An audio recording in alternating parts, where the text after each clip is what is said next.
रूसी राष्ट्रपति के भारत दौरे से पहले दुनिया का सबसे शक्तिशाली 4th जनरेशन का टैंक भारत को ऑफर करेंगे व्लादिमीर पुतिन।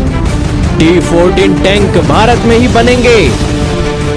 जी हां दोस्तों, रशियन टैंकों की तूती ना सिर्फ भारत में बल्कि पूरी दुनिया में बजती है। भारत के पंजाबी गानों के अंदर तो दोस्तों रशियन टैंक के ऊपर एक अच्छे खासे सॉन्ग भी बने हुए हैं और इसी को लेकर आज की एक बेहद ही बड़ी खबर लेकर एक बार फिर से हाजिर हुए हैं। चैनल पर नए हो तो जरूर सब्सक्राइब करना, बेल आइकन दबा देना ताकि ऐसी डिफेंस के रिलेटेड न्यूज आप तक सबसे पहले पहुंच सकें। दोस्तों, इस साल भारत के अंदर रूस के राष्ट्रपति व्लादिमीर पुतिन का बड़ा दौरा होने वाला है।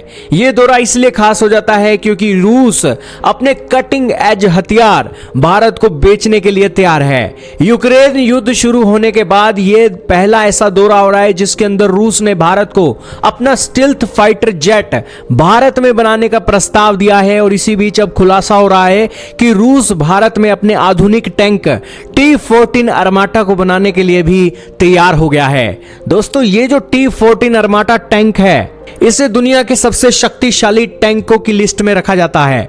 भारत दशकों से रूस से टैंक ले रहा है, चाहे वह T-72 हो या T-90 हो, और रशिया की टैंकों के मामले में तूती बोलती है। जिस देश ने एक बार रशियन टैंक ले लिया तो मतलब समझ लीजिए कि टैंकों के मामले में उसने सबसे बेहतरीन हथियार खरीद लिया। यही कारण है कि भारत ने भी अपने दम पर जितने भी टैंक बनाए हैं उसके अंदर रशियन टेक्नोलॉजी से सीख कर ही टैंक बनाए हैं।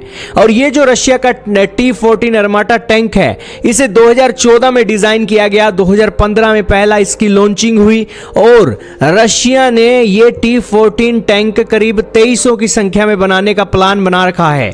इस टैंक की लागत की बात की जाए तो $5 मिलियन से लेकर $7 मिलियन की है। इसके अंदर 3 क्रू बैठ सकते हैं। 125 mm की कैलिबर्स गन से ये 5 किलोमीटर से लेकर 12 किलोमीटर तक फायर कर सकता है। इसकी टॉप स्पीड दोस्तों 80 किलोमीटर प्रति घंटा की है और इसके अलावा इसकी ऑपरेशनल रेंज 500 किलोमीटर से भी ज्यादा की है। दोस्तों, इस T-14 अरमाटा टैंक को ना सिर्फ रूस की विक्ट्री डे परेड के अंदर देखा गया बल्कि रशिया यूक्रेन की जंग के अंदर भी इसका इस्तेमाल की बातें निकलकर सामने आई और इसके अलावा दुनिया के देशों ने भी इस टैंक को खरीदने के लिए इंटरेस्ट दिखाया। एक तरफ वेस्टर्न कंट्रीज जहां अपने बेहतरीन टैंकों को एक वर्ल्ड में प्रदर्शन करती है तो दूसरी तरफ रशिया भी अपने बेहतरीन T-14 अरमाटा टैंक को प्रदर्शन कर रहा है। दोस्तों, भारत के टैंकों की जरूरत की बात की जाए तो भारत के वर्तमान टैंक T-72 और T-90 अब काफी पुराने हो चुके हैं।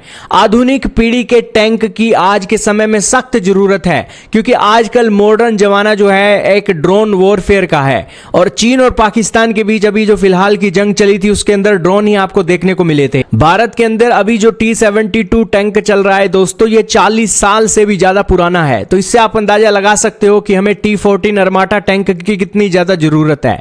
दोस्तों, रूस ने अपने T-14 टैंक के अंदर जरूरी बदलाव भी किए हैं क्योंकि यूक्रेन वॉर के अंदर उसने उसका एक्सपीरियंस भी हासिल किया है। T-14 टैंक 55 टन वजनी है। यह पहला ऐसा टैंक है जिसका टुरेट बिना किसी सैनिक के होगा। इस टैंक को चलाने के लिए 3 सैनिकों के चालक दल की जरूरत होती है। टैंक के अंदर मौजूद सैनिक दुश्मन के हमले से बचे रहें इसीलिए इसे इस तरीके से डिजाइन किया गया है। इस टैंक को रूस की कंपनी यूराल वैगन जावर्ड ने बनाया है। इसे सबसे पहले 2015 में विक्ट्री डे परेड के दौरान देखा गया था और इसमें 125 mm की 2A82 की गन लगी हुई है। इस गन से लेजर गाइडेड मिसाइलों को भी दागा जा सकता है और यह टैंक -50 डिग्री के तापमान पर भी काम करता है। इससे यह टैंक लद्दाख से लेकर अरुणाचल प्रदेश के ठंडे इलाकों में आसानी से काम कर सकेगा। साथ ही भारत चीन को दोस्तों यह एक करारा जवाब दे सकेगा। चीन का दावा है कि उसका VT-4 टैंक दुनिया के सबसे अच्छे टैंकों में शामिल है। आपका क्या मानना है दोस्तों रूस के T-14 अरमाटा टैंक के बारे में? भारत की जरूरत भी है और मौके की नजाकत के हिसाब से हमें इस टैंक के बारे में क्या डिसीजन लेना चाहिए? अपने विचार कमेंट में जरूर रखिएगा।